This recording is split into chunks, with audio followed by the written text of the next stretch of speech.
దేవునికి స్తోత్రం కలుగునుగాక. ప్రభునందు ప్రియమైన దేవుని బిడ్డలారా, ఈరోజు దేవుని పరిశుద్ధ గ్రంథములో మనకు 3 ప్రశ్నలు ఈరోజు ఉన్నాయి. మొదటి ప్రశ్న ఏమిటి అంటే, ఆదివారము ఎలా ఉంటుంది? ప్రభువు దినము అంటే ఆదివారమా లేక ఆదిత్యవారమా? అలాగనే క్రైస్తవులు అనుసరిస్తున్న ఆదివారము ఎక్కడిది? ఈ 3 ప్రశ్నలు చాలా ప్రాముఖ్యమైనటువంటివి. ఒక్కొక్క దానికి కొద్దిగా మాత్రమే సమాధానం ఇస్తాను. మిగిలిన భాగమంతా మీరు పరిశుద్ధ గ్రంథాన్ని నేను చెప్పే రెఫరెన్స్‌లను శ్రద్ధగా చదివినప్పుడు పూర్తి సమాచారాన్ని దేవుడు మీకు అందిస్తాడు. కాబట్టి మొదటి ప్రశ్న, ఆదివారము ఎలా ఉంటుంది? రెండవది, ప్రభుదినం అంటే ఆదివారమా? ఆదిత్యవారమా? క్రైస్తవులు అనుసరిస్తున్న ఆదివారము ఎక్కడిది? ఎక్కడిది అనగా అది ప్రభువు సృష్టిలోనిదా? లేకపోతే మానవుల కల్పితమైనటువంటి క్యాలెండర్‌లోనిదా? అనగా మానవుల సృష్ట్యా? లేదా దేవుని సృష్ట్యా? ఏ ఆదివారాన్ని క్రైస్తవులు ప్రస్తుతం అనుసరిస్తున్నారు? ప్రభువు సృష్టిలో ఉన్నదానికి ఆధారం ఉంటుంది. అది ఆకాశంలో కనబడుతుంది. మానవుల సృష్టిలో ఉన్నటువంటి దానికి ఏ ఆధారము ఉండదు. అది క్యాలెండర్‌లో మాత్రమే వారికి కనబడుతుంది. ప్రభువు దినమైనటువంటి ఆదివారానికి సాక్ష్యం ఉంది. క్యాలెండర్‌లో ఉన్న ఆదివారానికి ఏ సాక్ష్యము లేదు. అది వచ్చినట్టుగా వాళ్ళకు తెలియదు. వచ్చినట్టు రుజువు లేదు. అది వచ్చింది అని చెప్పడానికి ఏ ఆధారము లేదు. కానీ ప్రజలు అనగా ప్రస్తుతము క్రైస్తవులు మాయలో ఉన్నటువంటి ఆదివారమును అనుసరిస్తున్నారు. నిజమైన ఆదివారాన్ని తెలుసుకోవాలనే మనము ఈ వాక్యము చేత ప్రజలను కలుసుకుంటున్నాం. చూడండి, దేవుని గ్రంథములో ఒకసారి మనము కీర్తనల గ్రంథము 43వ అధ్యాయము 3వ వచనాన్ని నేను చదువుతున్నాను. నీ వెలుగును నీ సత్యమును బయలుదేరజేయుము, అవి నాకు త్రోవ చూపును. అవి నీ పరిశుద్ధ పర్వతమునకును నీ నివాస స్థలములకును నన్ను తోడుకొని వచ్చును. చూస్తున్నారు కదా ప్రభునందు ప్రియమైన దేవుని బిడ్డలారా, ఏ వెలుగైతే దేవుడు పంపిస్తున్నాడో ఆ వెలుగు ఆయన పరిశుద్ధ పర్వతానికి, ఆయన నివాస స్థలానికి అనగా మందిరానికి అవి ఆ వెలుగు నడిపిస్తుందని, త్రోవ చూపుతుందని కీర్తనల గ్రంథము 43వ అధ్యాయము 3వ వచనంలో చూస్తాం. ఆ వెలుగు ఏమిటి అనే సంగతిని మనము గత వీడియోలో నేర్చుకున్నాం. అదే సంపూర్ణమైనటువంటి దినముగాను, పున్నముగాను, ఆ దినమే ప్రభు దినముగాను దేవుడు నేటికి మన మధ్యన ఆధారాన్ని చూపుతున్నాడు. దాన్ని బట్టి ప్రస్తుతము మారు మనస్సు పొందిన మనమందరము దేవుని సన్నిధికి చేరుతున్నాం. కానీ ఇంకా ప్రపంచములో అనేకమైనటువంటి కోట్లాది కోట్ల ప్రజలు ఏ ఆధారము లేని క్యాలెండర్లో ఉన్న ఆదివారమును పట్టుకొని అది రాకపోయినా వచ్చిందనుకునే భావనలో వారు మందిరాలకు వెళుతున్నారు. అది వారిని ఏ విధంగా నడిపిస్తుందో నాకైతే అర్థం కాలేదు. కానీ ఇప్పుడు ఈరోజు ఒక చక్కటి సమాధానము ప్రజల నుంచే నేను విన్నాను. అది ఏమిటి అంటే, ఒక సహోదరుడు నాకు ఫోన్ చేసి ఈరోజు ఒక మంచి సమాధానాన్ని చెప్పాడు. మన వీడియోలోను చాలా రోజుల నుంచి మన ప్రసంగాలను వింటున్నటువంటి ఒక 7వ తరగతి చదువుతున్నటువంటి ఒక మనమడని చెప్పొచ్చు. ఎందుకంటే వాళ్ళ జేజి నాన్న వాళ్ళ ఈ కుటుంబంలో చాలా సంవత్సరాలుగా ప్రభు సన్నిధిలో సంఘానికి ఒక కాపరిగా లేదా సంఘపు యొక్క బాగోగులు చూసుకుంటూ చాలా పెద్ద మనిషిగా అక్కడ ఉంటూ మరి ఎన్నో సంవత్సరాలుగా దేవుని ఆరాధిస్తున్నటువంటి ఆ పెద్దాయనకు ఒక మునిమనుమడని చెప్పొచ్చు. చెప్పాలంటే కొడుకు యొక్క మరి కొడుకు పిల్లోడు. ఈ అతను గడిచిన మార్చి నెల లేదా క్షమించండి, ఫిబ్రవరి ఒక నెలలో, ఫిబ్రవరి నెల అనే 2024వ సంవత్సరము ఫిబ్రవరి నెల 25వ తారీఖు నాడు 2024వ సంవత్సరంలో, అనగా ఈ సంవత్సరంలో ఫిబ్రవరి నెల 25వ తారీఖు నాడు పున్నము రోజున, అక్కడ ఆదివారం వాళ్ళకు, ఇది క్యాలెండర్‌లో వచ్చే ఆదివారం. అదే రోజు పున్నము కూడా ఉంది. వీరు ఏం చేశారంటే, ప్రార్థన అయిపోయిన తర్వాత వారి యొక్క పొలము నిమిత్తమై వారు పొలానికి వెళ్లారు. వారి పొలం నిమిత్తం వారు పొలానికి వెళ్లారు. పొలంలో ప్రార్థన చేసుకుంటూ, అక్కడనే దేవుని మాటలు మాట్లాడుకుంటూ, ఆ చక్కటి వెన్నెల రావటం చేత వారు చాలా సమయం అక్కడ గడిపి ప్రార్థనలో ఉన్నప్పుడు తిరిగి 9:30, 10 గంటల ఆ ప్రాంతంలో ఇంటికి వస్తున్నప్పుడు నిండు వెన్నెలలో ఇంటికి నడిచి వచ్చారు. అయితే అది పున్నమా మరి లేకపోతే ఏంటి అనే సంగతి పిల్లోడికి తెలియదు. కానీ వచ్చే మరలా ఇంకొక ఆదివారం నాడు, ఆ రోజు ఆళ్ళకు ఆదివారం, అది ప్రార్థన అయిపోయింది. బాగా గుర్తుపెట్టుకోండి, వాళ్ళకి అది ఆదివారము, ప్రార్థన అయిపోయింది. వారేం చేశారంటే పొలానికి వెళ్లారు. రాత్రి 9:30, 10 గంటల మధ్యన తిరిగి ఇంటికొచ్చారు. అయితే అక్కడ ఆ బాలుడు గమనించింది ఏందంటే, ఆ రోజు ఎలాంటి చేతి లైట్ గానీ, ఇలాంటి సెల్లు లైట్ గానీ యేసుకోకుండా ఇంటికి వెన్నెలలో నడిచి వచ్చారు. ఇంటికొచ్చిన తర్వాత ఆ ఆదివారం ఎలాగుందో ఆ బాలుడు ఒక జ్ఞాపకంలో ఉంచుకున్నాడు. అయితే అప్పటికే మన వాక్యాలు కూడా ఇంటున్నాడు. అది దృష్టిలో పెట్టుకున్నాడు. తిరిగి మరలా మార్చి నెలలో 10వ తారీఖు ఆదివారం వచ్చింది.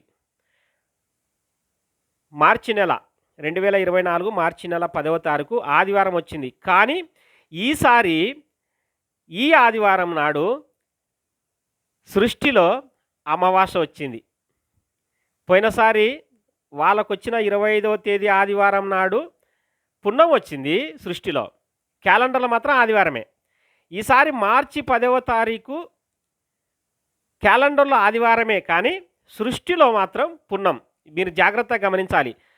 సాతాను పద్ధతి ఒకటి ఉంది, దేవుని పద్ధతి మరొకటి ఉంది. దేవుని యొక్క కాలమానములో ఇప్పుడు అమావాస్య ఉంది. సాతాను యొక్క పద్ధతిలో మళ్ళా ఆదివారం వచ్చింది.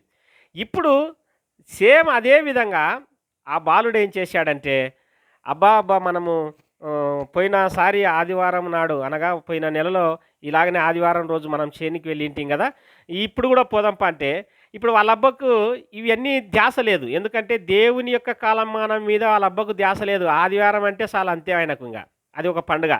క్యాలెండర్‌లో వస్తే చాలు, అదొక పండుగ. ఇంకా ఏమైనా చెప్పనీకపోతే ఆయన పెద్దాయన ఏమన్నామంటే, అవన్నీ మీకెందుకురా, ఆదివారం వచ్చింది ఈడ అంతే, ఇది మనకు పండుగ. దేవుడు చెప్పినాడు బైబిల్‌లో ఆదివారం నాడు ఆయన సన్నిధికి రావాలని, ఇంక అంతకు మించి ఎక్కువ మీరు పట్టించుకోకండి అనేవాడు.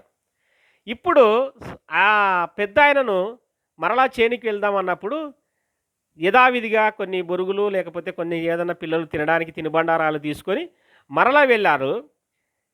సేమ్ అదే విధంగా అక్కడ మాట్లాడుకుంటూ, పాటలు పాడుకుంటూ, దేవుని స్తుతిస్తూ దాదాపు 8:30, 9 గంటలయింది. చిమ్మ చీకటి అయిపోయింది అప్పుడే అక్కడికి. చిమ్మ చీకటి అయిపోయిన తర్వాత పెద్దాయన కళ్ళు తెరిచి చూసి, "నాయనా చీకటి ఉంది, మనం తొందరగా ఇంటికి పోదాం పండి" అన్నాడు. అప్పుడు ఆ పిల్లోడు పెద్దాయనను అడిగినటువంటి ప్రశ్న ఏంటంటే, "అబ్బా, ఆదివారం అంటే ఎలా ఉంటుంది?" మన మొదటి ప్రశ్న సమాధానం ఇదే. ఆదివారం అంటే ఎలా ఉంటుంది? అది చీకటిగా ఉంటుందా? వెలుతురుగా ఉంటుందా? అని అడిగాడు. ప్రభునందు దేవుని బిడ్డలారా, ఈ మాటలో చాలా అర్థం దాగి ఉంది. మీరు కూడా ఒకసారి గమనించండి. ప్రభువు చెప్పిన దినమునకు గుర్తు ఒకటి చెబితే అది శాశ్వత కాలం అలాగనే ఉంటుంది, మార్పు చెందదు. అమావాస్య ఎప్పుడు చీకటిగానే ఉంది. బాగా గుర్తుంచుకోండి, అమావాస్య ప్రపంచము పుట్టింది మొదలు ఇప్పటి వరకు అది అమావాస్య అంటే చీకటిగానే ఉంటుంది. పొలంకి వెళ్ళి చూడండి. అలాగుననే పౌర్ణమి లేదా పున్నమి అనగా అది ఎప్పుడు కూడా వెలుతురుతో కూడుకొని ఉంటుంది. వెన్నెల కాస్తుంది. దేవుడు పెట్టినటువంటి ఈ శాసనములు ఎప్పటికీ మార్పు చెందవు, మార్పు లేనివి. కాబట్టి ఆ బాలుడు అడిగిన క్వెషన్‌కు పెద్దాయన తల తిరిగిపోయింది. నిజమే కదా నాయనా! ఆదివారం ఎలాగుంటుందంటే నేనేం చెప్పనురా అంటున్నాడు. బాలుడే చెప్పాడు. అప్పుడు ఆ పిల్లోడు చెప్పాడు. అతనికి అంత జ్ఞానం లేకపోయినా మన వీడియోలు కొద్ది కొద్దిగా వింటున్నాడు కనుక అతడన్నాడు, దేవుడు ఈ చెప్పే ఆదివారం ఎప్పుడూ వెలుతురుతోనే ఉండేది.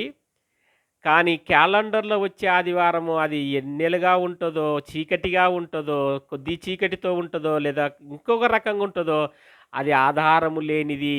క్యాలెండర్‌లో ఉన్న ఆదివారము ఆధారము లేనిది. దానినే ఆదిత్యవారం అంటారు, రవివారం అంటారు, సూర్యదినము అంటారు. అది మన దేవునికి సంబంధించినది కాదబ్బా! అన్నాడు. బైబిల్‌లో ఉన్న ఆదివారము సాక్ష్యంతో ఉంటుంది. దానిని మనం చూస్తాము, తెలుసుకుంటాం. గ్రంథంలో ఎన్నో ఆధారాలు ఒక అంకుల్ చెబుతున్నాడు. ఒకసారి ఆ వీడియో విను అన్నాడు. ఆ విధంగా ప్రభునందు ప్రియులారా ఆ కుటుంబం వారు ఇప్పుడు తన కుటుంబంలోనే ప్రతి ఆదివారము నాడు అనగా పరిశుద్ధ గ్రంథములో వస్తున్న ఆదివారము నాడు, పున్నము నాడు ఆ కుటుంబం వారు కుటుంబంలో కూడుకుంటూ ప్రభువును సేవిస్తూ ఉన్నారు. ప్రజలు ఒకవేళ వారిని మరి ఏదో అనుకోకుండా ఇంకా కొద్ది రోజులు వారు బయటపడకుండా మరి యథావిధిగా ఆ సంఘముల యొక్క కూడికల్లో పాలు పంపులు పొందుతున్నారు. కానీ ఈ క్యాలెండర్‌లో వచ్చే ఆదివారము ప్రభువు బల్లలో చెయ్యి వేయకుండా జాగ్రత్త పడుతున్నారు. అందుకు దేవునికి స్తోత్రం. మొదటి ప్రశ్న మీరు కూడా ఆలోచించండి. ఆదివారం ఎలా ఉంటుంది క్రైస్తవులారా? ఇప్పుడు మీ ఆదివారం ఎలాగుంది? మీరు అనుసరిస్తున్న ఆదివారం అది ప్రభు దినం కాదు. అది ఆదిత్యవారం. రెండవ ప్రశ్న సమాధానం కూడా అందులోనే దాగి ఉంది. ప్రభువు దినము అంటే ఆదివారం, ఆదిత్యవారం అంటే ఆదివారమే ప్రభువు దినం. అది హెబ్రీ పత్రిక 10వ అధ్యాయం 24వ వచనం ప్రకారము అది సమీపించుట అందరూ చూస్తారు. కొందరు మానుకొనుచున్నట్టుగా మానుకొనకుండా అందరూ ఒకరికొకరు పురికొల్పుకొని కూడుకుంటారని గ్రంథం సెలవిస్తుంది. అలాగనే మూడవ ప్రశ్న క్రైస్తవులు అనుసరిస్తున్న ఆ ఆదివారం ఎక్కడిది అంటే ఇప్పుడు అది క్యాలెండర్‌లోదే. చూసారా? 3 ప్రశ్నలకు ఒకే సమాధానం ఉన్నది. ప్రశ్నలు 3, సమాధానం ఒకటే. క్యాలెండర్‌లో ఉన్న ఆదివారానికి ఏ ఆధారము లేదు. దానినే క్రైస్తవులు అనుసరిస్తున్నారు. క్యాలెండర్‌లో ఉన్న ఆదివారం ఎలా ఉంటుందంటే అది చిమ్మ చీకటిగా ఉంటుంది లేదా వెలుగుగా ఉంటుంది అనే దానికి ఆధారం లేదు. కనుక మూడవ ప్రశ్నను చూసినప్పుడు క్రైస్తవులు అనుసరిస్తున్నది ఆదిత్యవారమే, ఆదివారాన్ని కాదు. అందుకే ప్రభునందు ప్రియమైన దేవుని బిడ్డలారా, దేవుని గ్రంథాన్ని మనము జాగ్రత్తగా పరిశీలన చేసినప్పుడు, దేవుని గ్రంథములో మనం ఒక్కొక్క మాటను చదువుకున్నప్పుడు, ఇప్పుడు కీర్తనల గ్రంథం 43వ అధ్యాయం 3వ వచనం చదువుకున్నాం. ఆయన వెలుగు ఎవరికైతే ప్రకాశిస్తుందో వారికి అది త్రోవ చూపుతుంది. వారిని దేవుని మందిరానికి నడిపిస్తుంది. దేవుని మందిరములో ప్రభువును స్తుతించడానికి అది ఆధారముగా ఉంది. కానీ అబద్ధపు ఆదివారము ప్రజల మధ్యకు రావటం చేత నిజమైనటువంటి ఆదివారాన్ని ప్రజలు మర్చిపోయారు. మానవుల పద్ధతి మానండి, దేవుని కాలమాన పద్ధతిని ప్రతి ఒక్కరూ తెలుసుకోండి. ఇంకొక మాటను నేను జ్ఞాపకం చేస్తాను చూడండి. ఇంకొక మాటను మనం జ్ఞాపకం చేసుకుందాం. కొరంథీలకు రాసినటువంటి పత్రిక, కొరంథీలకు రాసినటువంటి 2వ కొరింథీ 11వ అధ్యాయము 2వ కొరింథీ 11వ అధ్యాయము 14వ వచనం చదువుతున్నాను. 14వ వచనం, ఇది ఆశ్చర్యము కాదు, సాతాను తానే వెలుగుదూత వేషము ధరించుకొనుచున్నాడు గనుక వాని పరిచారకులు నీతి పరిచారకుల వేషము ధరించుకొనుట గొప్ప సంగతి కాదు. వారి క్రియల చొప్పున వారికి అంతము కలుగును. చూస్తున్నారు కదా ప్రభునందు ప్రియులారా, సాతానే వెలుగుదూత వేషం వేసుకున్నాడు అనగా ఆదివారము అనేటువంటిది ఏదైతే ప్రభువు ఏర్పరిచినాడో అది వెలుగుతో కూడుకున్నటువంటిది. వీడు కూడా వెలుగు దూత వేషం వేసుకున్నాడు. కానీ మీరు గమనించాల్సింది వేషం ఏమిటంటే వెలుగు ఫలము వేరు, వేషము యొక్క ఫలము వేరు. వెలుగు ఫలము ఉంది. ఇప్పుడు దాన్ని ఎలాగ కనుగొనమనగలమంటే ఎఫెసీయులకు రాసినటువంటి పత్రిక, ఎఫెసీయులకు రాసిన పత్రిక 5వ అధ్యాయము, ఎఫెసీయులకు రాసిన పత్రిక, అపోస్తలుడైనటువంటి పౌలు ఎఫెసీయులకు రాసిన పత్రిక 5వ అధ్యాయాన్ని చూడండి. 9వ వచనం చదువుతున్నాను. 9వ వచనం, వెలుగు ఫలము సమస్త విధములైన మంచితనము, నీతి, సత్యమను వాటిలో కనబడుచున్నది. చూస్తున్నారా, వెలుగుకు ఫలం ఉంది. ప్రభువు దినం అనేటువంటి ఆదివారానికి దాని ఫలము మనకు తెలిసి వస్తుంది. క్యాలెండర్లో ఉన్న ఆదివారానికి ఏ ఫలము లేదు. అది మాయ, అది శూన్యం, అది అబద్ధం. దానిని అనుసరించు వారు పశుప్రాయులు, ఏ జ్ఞానము లేనివారు. కనుక ప్రభునందు ప్రియులారా, దేవుని గ్రంథం సెలవిస్తుంది, వెలుగు ఫలము సమస్త విధములైన మంచితనం, నీతి, సత్యము అను వాటిలో కనబడుచున్నది. ఎందుకనగా వారి క్రియలు ఎలాగూ కనుగొంటారు అని మనం చూసినప్పుడు దేవుని గ్రంథం సాక్ష్యం ఇస్తుంది. మత్తయి సువార్తలో ఒకసారి మనం చదువుకున్నప్పుడు మత్తయి సువార్త అధ్యాయము 7వ అధ్యాయం 16వ వచనం మీరు చదవండి. వారి ఫలముల వలన మీరు వారిని తెలుసుకొందురు. దేనినైనా కనుగొనాలన్నప్పుడు దానికి ఒక ఫలం ఉంటుంది. ఆ ఫలము వలననే మనము దానిని కనుగొంటాం. చివరి మాట చదువుతున్నాను చూడండి. సామెతల గ్రంథంలో చివరి మాట 20వ అధ్యాయము, సామెతల గ్రంథం 20వ అధ్యాయము 11వ వచనం చదువుతున్నాను. బాలుడు సహితము తన నడవడి శుద్ధమైనదో కాదో, యథార్థమైనదో కాదో తన చేష్టల వలన తెలియజేయును. తన చేష్టల వలన అనగా తన పనుల వలన తను తెలియజేస్తాడు. ఇప్పుడు మీరు చాలా జాగ్రత్తగా ఈ మాటలను మరొకసారి గ్రంథంలో మీరు రెఫరెన్స్లతో సహా వాక్యం వింటున్నప్పుడు పక్కకు రాసి పెట్టుకొని మరలా ఆ మాటలు మీరు చదవండి. బాలుడు సైతము తన యొక్క నడవడి శుద్ధమైనదో కాదో, యథార్థమైనదో కాదో తన చేష్టల వలన అనగా తన పనుల వలన అతడు తెలియజేస్తాడు. అలాగుననే ప్రభువు దినమైనటువంటి ఆదివారము మనకు ఆధారము చూపుతుంది. క్యాలెండర్లో ఉన్న ఆదివారం ఏ ఆధారము చూపదు, అది అబద్ధం. దానిని అనుసరించువారు ప్రభువు పిల్లలు కారు. ఈ మాటలు మీరు మరొకసారి ప్రభువు దగ్గర మోకరించి ప్రార్థించుకొని చదువుతూ ముందుకు సాగగలరని ప్రభునామమున మనవి చేస్తున్నాం. ఈ వీడియోను మరికొంతమందికి షేర్ చేయండి. అనేకులు సత్యము తెలుసుకొని ప్రభువు రాజ్యంలో స్థిరపడాలని నేను ఆశిస్తూ ఉన్నాను. దేవునికి స్తోత్రం. మీ అందరికీ వందనాలు.